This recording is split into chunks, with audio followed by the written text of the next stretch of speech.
ഷവർമ മമ്മി കഞ്ഞി മമ്മി അങ്ങനെ ടേം കേട്ടിരുന്നു. എന്താണ് ഇതിന്റെ story? Mental health of mothers Kannamali എന്ന് പറഞ്ഞ ഈ എറണാകുളത്തിൻ്റെ പുറത്തുള്ളൊരു ഫിഷിംഗ് വില്ലേജിൽ ഞാനൊരു ക്ലാസ് എടുക്കാൻ ഒരു കുഞ്ഞു സ്കൂളായിരുന്നു. പേരൻസൊക്കെ ഒരുമാതിരി ഡെസ്പായിരുന്നു ആ ക്ലാസ്സിൽ. അപ്പോൾ ഞാൻ പിള്ളേർക്ക് ചോദിച്ചു, അല്ല പിള്ളേരെ, 2 ടൈപ്പ് അമ്മമാരുണ്ട്. ഒരമ്മ രാവിലെ ഭയങ്കര എന്താ പറയുക, അപ്പവും മട്ടൺ സ്റ്റൂ, ഉച്ചയ്ക്ക് ബിരിയാണി, രാത്രി ഷവർമ, ഇതൊക്കെ ഉണ്ടാക്കി തരും. പക്ഷേ ഇതൊക്കെ ഉണ്ടാക്കി അമ്മയ്ക്ക് എപ്പോഴും ക്ഷീണവും ദേഷ്യവുമാണ്. കളിക്കാനൊന്നും സമയവുമില്ല. എന്തെങ്കിലും ചോദിച്ചാൽ അമ്മ കുറേ വഴക്കും പറയും. അതോ വേറൊരു മമ്മിയുണ്ട്, അതായത് കഞ്ഞി മമ്മി. അമ്മ കഞ്ഞി മാത്രമേ ഉണ്ടാക്കാറുള്ളൂ. പക്ഷേ അമ്മ എൻ്റെ കൂടെ എപ്പോഴും ഉണ്ട്. ഞാൻ സ്കൂളിൽ നിന്ന് വരുമ്പോൾ എൻ്റെ കൂടെ ഓടിക്കളിക്കും പറമ്പിൽ, എൻ്റെ കൂടെ ഇരുന്ന് ഹോംവർക്കൊക്കെ ചെയ്യും. ഞങ്ങൾ 2 ആക്ടിവിറ്റീസൊക്കെ ചെയ്യും. ഞങ്ങൾ കളറിങ് ഒക്കെ ചെയ്യും. രാത്രി അമ്മ എന്നെ തട്ടിക്കിടത്തി ഉറക്കും. എപ്പോഴും നല്ല മൂഡിലാണ്. ഏത് മമ്മിയാണ് നിങ്ങൾക്ക് ഇഷ്ടം? എന്തായിരിക്കും കുഞ്ഞിപ്പിള്ളേർ പറഞ്ഞിട്ടുണ്ടാവുക? കഞ്ഞി മമ്മി. അപ്പം ഞാൻ ചോദിച്ചു, ഷവർമ മമ്മി, കഞ്ഞി മമ്മി, ഏത് മമ്മിയോ വേണം? അപ്പം തന്നെ ആൻസർ വാസ് സോ ഷുവർ, കഞ്ഞി മമ്മി.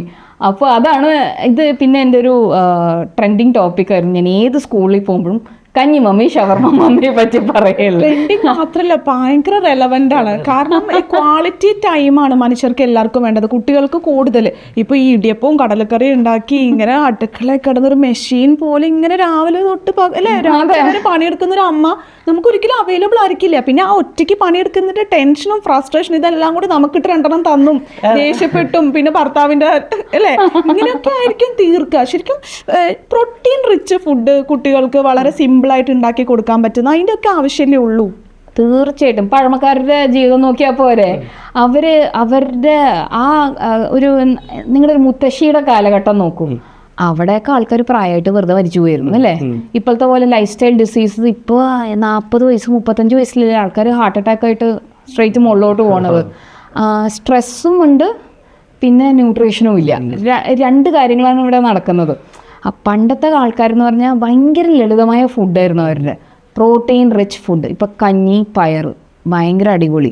അല്ലെങ്കിൽ നോർത്ത് ഇന്ത്യൻസിൻ്റെ കിച്ചടി, അതായത് ചോറും പരിപ്പും കൂടെ ഒരുമിച്ച് മിക്സ് ചെയ്ത് എല്ലാവരുടെയും ഭയങ്കര സിമ്പിളായിട്ടുള്ള ഫുഡായിരുന്നു. അവരാകെ ഇപ്പം ഇന്നെന്ന് പറഞ്ഞാൽ പല നേരം നമുക്ക് പല നോൺ വെജ് വേണം. അന്നെന്ന് പറഞ്ഞാൽ സൺഡേ മാത്രമേ ഉള്ളൂ.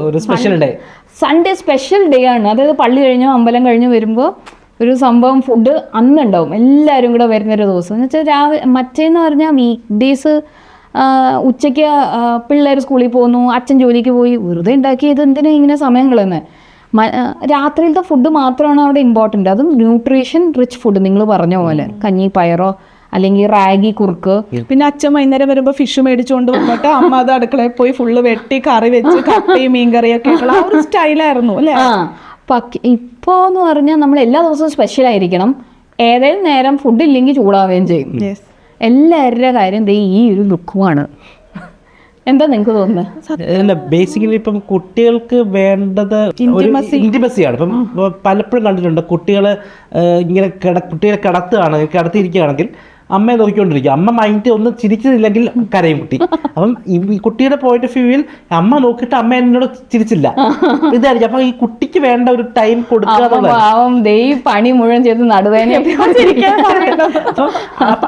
ഇത് ഒരു അമ്മയ്ക്ക് അല്ലെങ്കിൽ അമ്മയ്ക്ക് പറഞ്ഞു കൊടുക്കേണ്ടത് ഇപ്പോഴത്തെ സൊസൈറ്റിയുടെ ആവശ്യമല്ലേ?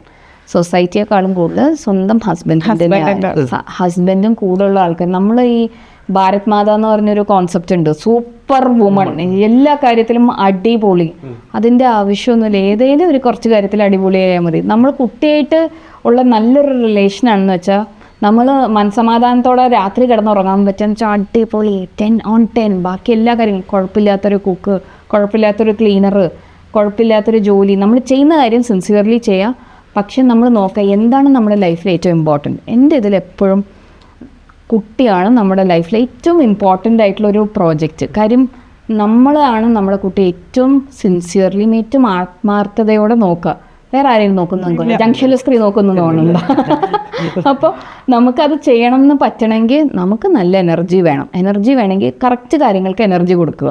നമുക്ക് ദൈവം ഇത്ര എനർജിയാണ് തന്നേക്കുന്നത്. അപ്പോൾ നമ്മൾ നോക്കുക എന്തിനൊക്കെയാണ് ഞാൻ എനർജി എന്നും സ്പെൻഡ് ചെയ്യേണ്ടത്. എന്നിട്ട് അതനുസരിച്ചിട്ട് നമ്മളത് അലോക്കേറ്റ് ചെയ്യുക. അതായത് ഈ ഷവർമ ബിരിയാണി എന്നതിനേക്കാളൊക്കെ അപ്പുറം നമുക്ക് അമ്മമാർക്ക് ഒരു സെൽഫ് അവയർനെസ് വേണം. എൻ്റെ കുട്ടി ഇന്ന് ഇത്രയും പ്രോട്ടീൻ എടുത്തു, ഇത്ര കാർബ് എടുത്തു, അല്ലെങ്കിൽ ഇത്ര മിനറൽസ് കാൽഷ്യം അവൻ്റെ ഉള്ളിലേക്ക് ചെന്നു എന്നുള്ള ഒരു ഫുൾ ഡേ ഒരു മീലിന്റെ ഒരു സംഭവം ഒരു അമ്മയുടെ കയ്യിൽ ഉണ്ടാവണം. എന്നാലല്ലേ നമുക്കിത് സ്പ്ലിറ്റ് ചെയ്ത് അല്ലാതെ അവൻ എന്തെങ്കിലും തിന്ന് ജീവിക്കട്ടെ എന്ന് വിചാരിക്കണേലും നല്ലത് ഈ ഡയറ്റ് കറക്റ്റ് ആയിട്ട് കൊടുത്തു. ഡയറ്റ് കറക്റ്റ് ആയിട്ടും നമ്മുടെ കുട്ടികൾ നമ്മളെയാണ് ഏറ്റവും ഡിപ്പെൻഡൻ്റ് ആയിട്ടുള്ളത്. ഈ അടുത്ത് ഞാൻ കേട്ടൊരു സംഭവം എനിക്ക് ഭയങ്കര വിഷമായ ഒരു കാര്യമായിരുന്നു. പല സ്ഥലത്ത് ഇപ്പോൾ നടക്കുന്ന ഒരു കാര്യമാണ്. ആർക്കും കുട്ടിയുടെ കാര്യത്തിൽ ശ്രദ്ധിക്കാൻ പോലും സമയമില്ല. ഒരു വീട്ടിലെന്താ പറ്റിയെന്ന് വെച്ചാൽ കുട്ടി ഫ്രൈഡേ സ്കൂളിൽ നിന്ന് വന്നപ്പോൾ അച്ഛനമ്മയും തിരക്കിലായിരുന്നു. കുട്ടി മൺഡേ ആയപ്പോൾ സ്കൂളിലോട്ട് പോയി. സ്കൂളിൽ പോയപ്പോൾ ഇതേ ലഞ്ച് ബോക്സ് ആയിട്ടാണ് പോയത്. ആർക്കും അതിന് പോലും സമയം ഉണ്ടായിരുന്നില്ല. സോ അത് വേറൊരു എക്സ്ട്രീം, ഇത് വേറൊരു എക്സ്ട്രീം. എന്താണ് നമുക്ക് വേണ്ടതെന്നാണ് നമ്മൾ ആദ്യം തീരുമാനിച്ചിട്ട് നമ്മൾ അതിനൊരു പ്ലാനായിട്ട് പോണതാണ് ഏറ്റവും ഉത്തമം എന്നാണ് എനിക്ക് തോന്നുന്നത്. അപ്പം കുട്ടികൾക്ക് വേണ്ടിയിട്ട് നിങ്ങൾ പ്രത്യേകം സമയം മാറ്റി വെക്കണ്ട, അത് അവർ പാട്ടായാൽ മതി, ലൈഫ് സ്റ്റൈലിൻ്റെ പാട്ടായാൽ പോലെ, അതല്ല ഏറ്റവും ബെറ്റർ. ഞാൻ എൻ്റെ കുട്ടിയുടെ കാര്യം തന്നെ ഞാൻ ആദ്യമൊക്കെ കുട്ടി ചപ്പാത്തി കഴിപ്പിക്കണം എന്ന് ഞാനൊരു ഐഡിയലായി എൻ്റെ മനസ്സിലുണ്ടായിരുന്നു. അപ്പോൾ ഞാൻ കൊച്ചിനോട് പറയാം, മോനെ ചപ്പാത്തി കഴിക്കുക. അപ്പോൾ ഇവൻ എന്തായാലും ചപ്പാത്തി കഴിക്കാൻ ഉദ്ദേശിച്ചിട്ടില്ല. കോവിഡിൻ്റെ ടൈമായിരുന്നു. അപ്പോൾ ഞാൻ എന്ത് ചെയ്തെന്ന് വെച്ചാൽ ഞാൻ വിചാരിച്ചു എന്നാൽ പിന്നെ നമുക്കൊരു ഗെയിം തുടങ്ങാം എന്ന് വെച്ചാൽ ഫോർവേഡിൽ പൂട്ടിയിട്ടേക്കല്ലേ എല്ലാവരും. അങ്ങനെയാണ് എൻ്റെ കുട്ടി ചപ്പാത്തി കഴിക്കാൻ തുടങ്ങി കേട്ടോ. അപ്പോൾ ഞാൻ ഒരു ദിവസം മാവ് ഉണ്ടാക്കിയിട്ട് ഞാൻ പറഞ്ഞു, ഇത് നീ 50 പ്രാവശ്യം ഇങ്ങനെ ഒന്ന് ട്രൈ ചെയ്ത് നോക്കും, നല്ല സോഫ്റ്റ് ആക്കിയാൽ ഭയങ്കര ജോലി ചെയ്ത് കഴിയുമ്പോൾ ഭയങ്കര സന്തോഷമായിരിക്കും കേട്ടോ എന്ന് പറഞ്ഞ് അവനിങ്ങനെ ആക്കിയപ്പോൾ ഞാൻ പറഞ്ഞു സോഫ്റ്റ് ആയിക്കൊണ്ടിരിക്കുക, വാവ ചെയ്ത് ചപ്പാത്തിയാ. അത് കഴിഞ്ഞ് ഞങ്ങൾ രണ്ടുപേരും കൂടെയാണ് ഞാൻ ജോലി കഴിഞ്ഞ് വന്ന് അത് കഴിഞ്ഞ് ഞങ്ങൾ രണ്ടുപേരും കൂടെയാണ് അവനൊരു കുഞ്ഞി സെറ്റൊക്കെ ഉണ്ട് എൻ്റെ മോന്. എന്നിട്ട് എൻ്റെ മോൻ ഇങ്ങനെ ട്രൈ ചെയ്ത് നോക്കിയാൽ അപ്പോൾ ഞാൻ അയ്യോ എന്ത് നല്ല ഷേപ്പാണ് വാവയുടെ. ഞങ്ങളൊരു കളി പോലെ ഞങ്ങളെല്ലാം ഒരുമിച്ച് ചെയ്യാറ്. അപ്പം ഞാൻ അതൊക്കെ ഉണ്ടാക്കി ഞങ്ങൾ രണ്ടുപേരും കൂടെ കുറച്ച് ഞാനും ഉണ്ടാക്കി കുറച്ച് അവനും ഉണ്ടാക്കി പല ഷേപ്പിലൊക്കെ ഉണ്ടാക്കി ഞങ്ങളെടുത്ത് വെച്ചു. പിന്നെ അവന് ഭയങ്കര ടെൻഷനായി, അച്ഛന് കൊടുക്കും എല്ലാവർക്കും ഇട്ട് കൊടുക്കുന്നു. എങ്ങനെയുണ്ട് ടേസ്റ്റ് നമ്മൾ ചെയ്യുന്ന പോലെ. അന്നാണ് അവൻ ചപ്പാത്തി കഴിച്ച് തുടങ്ങിയത്. മീൻസ് നമ്മൾ എന്താ പറയുക, നമ്മൾ ഇന്ന കാര്യങ്ങൾ മാത്രമേ ചെയ്യുള്ളൂ എന്നല്ല, നമ്മൾ ചെയ്യുന്ന കാര്യങ്ങൾ കുട്ടിയും കൂടെ നിർത്തി ചെയ്യുമ്പോൾ അത് അവനൊരു എൻജോയബിൾ പ്രോസസ്സായി മാറും. അവിടെ ഒരു അച്ചീവ്മെന്റ് ഉണ്ട്. ഞാൻ ഒരു ആദ്യമായി ഉണ്ടാക്കിയ ചപ്പാത്തി, പക്ഷെ അത് അവിടെ വേറെ സാധനങ്ങളുണ്ട്. ഇങ്ങനെയാണ് ചപ്പാത്തി ഉണ്ടാക്കിയത്, വട്ടത്തിൽ വന്നില്ലല്ലോ അത് പറഞ്ഞ തീർന്നത് അവിടെ. അല്ല, പെർഫെക്ഷനിസം ഒരു ദിവസത്തെയും നടന്ന കാര്യമല്ല. ചെയ്ത് തന്നെയാണ് അത് ശരിയാവും. നമ്മൾ വിചാരിക്കുന്ന ഭാഗ്യം ആ ചപ്പാത്തി താഴെ വീണില്ല, മോന് പറ്റുമല്ലോ, ഇത്രയും പറ്റുമല്ലോ, വെരി ഗുഡ്. അപ്പം അങ്ങനെ പല ഷേപ്പ് ഞാൻ ഓക്കെ, ഇത് കാശ്മീരിൻ്റെ ഷേപ്പ്, ഇത് കേരളം, അങ്ങനെ ഞങ്ങൾ ചെയ്തു പോയി. അപ്പോൾ പക്ഷേ കൊച്ചു ഭയങ്കര ഹാപ്പി ആയിരുന്നു. നമ്മൾ അങ്ങനെയാണ് ഓരോ കാര്യങ്ങൾ കൂടെ നിർത്തി. ഇപ്പോൾ നമ്മൾ തുണി മടക്കുമ്പോൾ ഞാൻ കുറേ മടക്കുമ്പോൾ അവൻ്റെ കുഞ്ഞു സാധനങ്ങൾ അവനും സൈഡിലിരുന്ന് മടക്കും. അപ്പോൾ ഞങ്ങളെല്ലാം ഒരുമിച്ച് ചെയ്യുമ്പോൾ അവൻ്റെ വിചാരം അതൊരു കളിയാന്ന്. അപ്പം അത് റുട്ടീൻ്റെ ഭാഗമാവും. ജനിച്ച് വളർന്നു വരുമ്പോൾ ആ കുട്ടിയുടെ റുട്ടീൻ്റെ ഭാഗമായി ഇതെല്ലാം എൻ്റെയും കൂടെ ഉത്തരവാദിത്വമാണ്. അതെ, ഇത് എൻ്റെയും കൂടെ വീടാണ്, നമ്മുടെ വീടാണ്, നമ്മളെല്ലാവരും കൂടെ ഈ വീടിനെ നോക്കും. അപ്പം അങ്ങനെ ഒരു കുട്ടിയെ നമ്മൾ പലപ്പോഴും ചെയ്യുന്നത് പെൺകുട്ടിയാണ്. ഈ ഒരു പെൺകുട്ടി അതീ അടുക്കളയിൽ പണികളെല്ലാം ചെയ്ത് ഈ ഒരു ആൺകുട്ടിയാണ് എന്ന് പറഞ്ഞേക്കാണ്ട് തന്നെ എനിക്ക് ഞാൻ എന്തായാലും ചെയ്യില്ല അങ്ങനെ ഞാൻ തീരുമാനിക്കും. അപ്പം അതിനേക്കാളും ബെറ്റർ നമ്മുടെ ലൈഫ് സ്റ്റൈലിന്റെ ഭാഗമായി അത് മാറിക്കഴിഞ്ഞാൽ ഇപ്പം പല വീടുകളിലും കണ്ടിട്ടുണ്ട്. അതായത് കുഞ്ഞു കുട്ടികൾ ഇളക്കാൻ വരുമ്പോൾ പേടിപ്പിച്ചു വിടും, അവിടെ തേ മാറി. പക്ഷെ അതേസമയം മോളെ മോനെ സൂക്ഷിച്ചിരിക്കും, ഇത് കണ്ടോ ഇങ്ങനെ നോക്കണം, കരിയുടെ അമ്മയോട് പറഞ്ഞ പൊള്ളും, നോക്കി നിന്ന് ചെയ്യണം എന്ന് പറഞ്ഞാൽ അത് ഓക്കെ ആയിരിക്കും. പിന്നെ അല്ലെങ്കിൽ അത് ഈ പറഞ്ഞ പോലെ എല്ലാ കാര്യങ്ങളിലും പൊതുവെ മാതാപിതാക്കൾക്ക് തന്നെ ഒരു അറിവില്ലായ്മയുണ്ട്. എങ്ങനെയാണ് ഈ കുട്ടിയെ പഠിപ്പിക്കേണ്ടത്, എങ്ങനെയാണ് അവനെ വളർത്തിക്കൊണ്ട് വരേണ്ടത് എന്നൊരു അവയർനെസ് മാതാപിതാക്കൾ തന്നെ ഇല്ലാതെ ചെയ്തല്ലേ പഠിക്കുന്നത്. പക്ഷെ ഈ പറഞ്ഞ കാര്യത്തില് ഈ വളം വെച്ച് കൊടുക്കുന്നത് ചിലപ്പോൾ അപ്പൂപ്പനും അമ്മൂമ്മയൊക്കെ ആയിരിക്കും. ഇപ്പൊ സിംഗിൾ മദറാന്ന് വിചാരിക്കാം, അവർക്ക് വേറെ നിവർത്തിയില്ല. കുട്ടിയെ എത്രയോ പെട്ടെന്ന് ഇൻഡിപെൻഡന്റ് ആകും. അതായത് അല്ലെങ്കിൽ ജോലിയുള്ള അമ്മയാണ്, സിംഗിൾ മദറാണ്, അവള് ജോലിക്ക് പോയി കഴിഞ്ഞാൽ കുട്ടി വൈകുന്നേരം സ്കൂളിൽ നിന്ന് തന്നെ വരുന്നു, അവൻ തന്നെ അടുക്കള കയറി ഉണ്ടാക്കുന്നു, അവൻ തന്നെ ചായ ഇട്ട് വെക്കുന്നു. പറ്റിയ അമ്മ വരുമ്പോൾ അമ്മയ്ക്കും കൂടി ഒരു ഗ്ലാസ് ചായ ഇട്ട് വെക്കുന്നു. അതൊക്കെ സിറ്റുവേഷനിൽ നിന്ന് ഉണ്ടാവുന്ന കാര്യങ്ങളാണ്. പക്ഷെ അവൻ വളരെ നല്ലൊരു മിടുക്കനായിട്ട് വളരും ഇല്ലേ? അതെ അതെ, തീർച്ചയായിട്ടും. എന്ന് വെച്ചാൽ അവനറിയാം അമ്മ പോണ പെയിൻ എന്താണെന്ന്. നമ്മളത് എപ്പോഴും നമ്മുടെ പിള്ളേരെ നല്ല രീതിക്ക് തന്നെ നമ്മൾ പോണ ഒരു സിറ്റുവേഷൻ അവരുടെ ഒരു ഏജിനനുസരിച്ചിട്ട് നമ്മൾ പറഞ്ഞു കൊടുക്കണം. അതിൽ ഏറ്റവും ഞാൻ ക്ലാസ് എടുക്കുമ്പോൾ പറയുന്നത്, ഫുഡ് മാജിക്കായിട്ടല്ല ടേബിളിൽ എത്തിയത്. ആരോ കടയിൽ പോയി സാധനം വാങ്ങിച്ചു, കൊണ്ടുവന്നു, വൃത്തിയാക്കി, കട്ട് ചെയ്തു, കുക്ക് ചെയ്തു, പാത്രം കഴുകി കൊണ്ടുവന്നു. ഇതൊരു പ്രോസസ്സാണ്. അതപ്പോൾ നമ്മുടെ കുട്ടികളെ അത് ചെറുതിലെ തന്നെ ഓരോ പ്രോസസ്സ് നമ്മൾ പഠിപ്പിച്ചു കൊടുക്കുക. അതായത് ഷോപ്പിന് മുന്നേ ഒരു 2 തക്കാളി എടുത്തുകൊണ്ട് പോവാം, 2 നമ്മുടെ കറിക്കാട്ടോ, അങ്ങനെ പറഞ്ഞ് നമ്മൾ പതുക്കെ സ്റ്റാർട്ട് ചെയ്യണം. പിന്നെ തിരിച്ച് വരുമ്പോൾ ഒരു ഏജ് ആകുമ്പോൾ ഇത് ഫ്രിഡ്ജിലെടുത്ത് വെക്കും. പിന്നെ കുറച്ചും കൂടെ കഴിയുമ്പോൾ ഇതൊന്ന് കഴുകി തരുമോ എനിക്ക്. സോ അങ്ങനെയാണ് നമ്മൾ ആ ബ്യൂട്ടിഫുൾ പ്രോസസ്സ് സ്റ്റാർട്ട് ചെയ്യുക. പല വീട്ടിലും പറ്റുന്നൊരു കാര്യം എന്താണെന്നറിയോ, കൊച്ചു നന്നായി പഠിക്കും, അടുക്കളയിൽ കയറ്റില്ല, ആണിനെയും പെണ്ണിനെയും.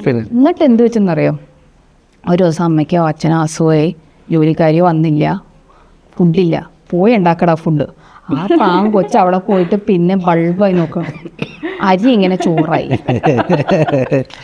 കോഴി ഇങ്ങനെ ചിക്കൻ കറിയായി. എന്താ തോന്നുന്നത്, പരിപ്പോൾ പല കളറ്. ഇതെന്താ ഇങ്ങനെ? ആരാണ് കുറ്റം ചെയ്ത ആള്, അമ്മയോ കുട്ടിയോ? അമ്മയാണ്. അച്ഛനും അമ്മയും തന്നെ. എക്സാക്ട്ലി, അതാണ് അതിൻ്റെ ആൻസർ. കാര്യം എന്താണെന്ന് വെച്ചാൽ എല്ലാവരും എല്ലാം അറിഞ്ഞിരിക്കണം. ആരാ എപ്പോഴാ കിടപ്പാവാന്ന് ആർക്കും പറയാൻ പറ്റില്ല, ആർക്കാണ് ആദ്യം അങ്ങോട്ടുള്ള കോൾ വരാമെന്നും പറയാൻ പറ്റില്ല. എന്നും നമ്മൾ കുറച്ച് പഠിപ്പിച്ചാൽ പിന്നെ കുട്ടിക്ക് അതിൽ നിന്ന് പിക്ക് ചെയ്ത് പോകാനും എളുപ്പമായിരിക്കും. അതൊരു ഭയങ്കര രസകര സാധനമാണ്. അതായത് നമ്മൾ പൊതുവേ കണ്ടിട്ടുള്ളത് കുട്ടികളെ നമ്മൾ പഠിപ്പിക്കാനാണ് ശ്രമിക്കുന്നത്. അങ്ങനെ ചെയ്യണം, ഇങ്ങനെ ചെയ്യണം, ഇങ്ങനെ ചെയ്യേണ്ടത്. അതിനേക്കാളുപരി അവരുടെ ലൈഫ് സ്റ്റൈലിന്റെ ഭാഗം മാറ്റി ഇതെല്ലാം മാറ്റിക്കഴിഞ്ഞാൽ ഇതൊരു പണിയായിട്ട് തോന്നത്തില്ല. അതെ, ഇപ്പം അവന്റെ കൂടെ റെസ്പോൺസിബിലിറ്റി തോന്നൽ വരും. ഇപ്പം പൊതുവെ പറയില്ല, പഠിച്ച് നല്ല മാർക്ക് മേടിച്ച് നിനക്ക് ബൈക്ക് മേടിച്ചില്ല. അതല്ല, നിനക്ക് നല്ല മാർക്ക് മേടിച്ച് തന്നാൽ അച്ഛൻ അല്ലെങ്കിൽ അമ്മ ഒരു ബൈക്ക് വണ്ടി മേടിച്ചാൽ സാധ്യത ഉണ്ടെന്ന് മനസ്സിലാക്കേണ്ടടുത്ത് സാധ്യമാകും. ഇപ്പൊ അല്ലെങ്കിൽ അതിനു വേണ്ടിയാണ് നമ്മൾ ചെയ്യുന്നത്. ഈ പറയുന്ന പോലെ ആദ്യത്തെ ദിവസം അടുക്കളയിൽ കയറി ഉണ്ടാക്കാൻ ശ്രമിക്കുമ്പോൾ പാളിപ്പോയാൽ എടുത്ത് കളയാനല്ല, അമ്മയോട് പറഞ്ഞാൽ അച്ഛനോട് പറഞ്ഞിട്ട് എന്താ ചെയ്യേണ്ടതെന്ന് മനസ്സിലാക്കി. എക്സാക്ട്ലി, അതിലെനിക്ക് പറയാനുള്ളത് ഇപ്പം എനിക്ക് ഓർമ്മ വന്നത്, എൻ്റെ മോൻ, എനിക്കൊരു മോനാണുള്ളത്. അപ്പം മോന് 1 വയസ്സ്. അപ്പം എല്ലാവരും ചോദിച്ചു എന്താ അവന് ഗിഫ്റ്റായിട്ട് വേണ്ടേ. ഞാൻ കാറോ എന്തെങ്കിലുമൊക്കെ വാങ്ങിച്ചു, ബസ്സോ ഒക്കെ വാങ്ങിച്ചിട്ട് വേണ്ട, എനിക്കൊരു കുക്കിംഗ് സെറ്റ് വാങ്ങിച്ചാൽ മതി എന്ന് പറഞ്ഞു. അപ്പോൾ വീട്ടുകാരൊരു കുക്കിംഗ് സെറ്റ് വാങ്ങിച്ച് അവൻ്റെ കുക്കിംഗ് സെറ്റ് എൻ്റെ ശരിക്കുള്ള സ്റ്റൗവിൻ്റെ സൈഡിൽ വെച്ചു. അത് കഴിഞ്ഞ് ഞാൻ കുക്ക് ചെയ്യുന്ന പോലെ അവനും സൈഡിൽ നിന്ന് ഇതൊക്കെ ചെയ്യുന്നുണ്ട്, കുഞ്ഞു ആവാൻ നിന്ന് ചെയ്യുന്നുണ്ട്. പിന്നെ ഞാൻ നോക്കിയപ്പോൾ നെക്സ്റ്റ് നടക്കുന്നത് എന്താണെന്നറിയോ, ഏത് ഗസ്റ്റ് വന്നാലും ഇവൻ ട്രെയിൽ ചായയൊക്കെ കൊണ്ട് കൊടുക്കരുത്. ആ സ്റ്റേജിൽ തുടങ്ങി. പിന്നെ കുറച്ചും കൂടെ കഴിഞ്ഞപ്പോൾ ഒരു 3-4 വയസ്സായപ്പോൾ അവനവിടെ സ്റ്റൂളിൽ നിന്ന് നോക്കും എന്താ അമ്മ ചെയ്യണേ. അപ്പോൾ നമ്മളിങ്ങനെ ഓരോ സാധനങ്ങളൊക്കെ സെറ്റ് ചെയ്യുന്നതൊക്കെ കാണിച്ചു കൊടുക്കുമായിരുന്നു. അപ്പോൾ ഞാൻ പറഞ്ഞത് ഒരു കാര്യം ചെയ്യാം, ഇന്ന് നമുക്ക് ഇഡ്ഡലി ഒഴിക്കാം, ഇഡ്ഡലി മാവ് ഒഴിക്കാം. അപ്പോൾ ഈ ഇഡ്ഡലി ഇഷ്ടമില്ലാത്ത കുട്ടിയാട്ടോ, അപ്പം നീ ഒഴിച്ചിട്ട് ചെയ്തോന്ന് പറഞ്ഞ് ആ ഇഡ്ഡലി ഉണ്ടാക്കാൻ തുടങ്ങിയപ്പോൾ അത് ഇൻട്രസ്റ്റ് ആയി. അച്ഛൻ ഞാൻ ഉണ്ടാക്കിയ ഇഡ്ഡലിയൊക്കെ കഴിച്ചോ. So then we started like that. പിന്നെ അത് കഴിഞ്ഞ് പതുക്കെ ഓരോ സാധനങ്ങളും നമ്മൾ എന്താ പറയുക, ഒരു കളി രൂപത്തിൽ. ഞാൻ പറയുന്നത് എപ്പോഴും പോയി കളിക്കുകയല്ല, അവർക്കും കൂടെ ചെയ്യാൻ പറ്റുന്ന ആക്ടിവിറ്റി. ഞാൻ ഒരു കുഞ്ഞു വീഡിയോ എടുത്തോട്ടെ, നീ ചെയ്യുന്ന നല്ല രസമുണ്ട് കാണാൻ. അപ്പോൾ അവർ ഒന്നും കൂടെ ട്രൈ ചെയ്യും. നമ്മൾ വീട്ടുകാർക്ക് അച്ചാച്ചനും അമ്മയ്ക്കൊക്കെ അയച്ചു കൊടുത്താൽ പോരാ, അവർ നല്ല കാര്യങ്ങളല്ലേ പറയുള്ളൂ, ഇതേ വാവ ചെയ്യുന്നു എന്ന്. അപ്പോൾ അങ്ങനെയാണ് നമ്മളൊരു കളി രൂപത്തിലാണ് എല്ലാ കാര്യങ്ങളും പഠിപ്പിക്കേണ്ടതെന്ന് എൻ്റെ ഒരു അഭിപ്രായം.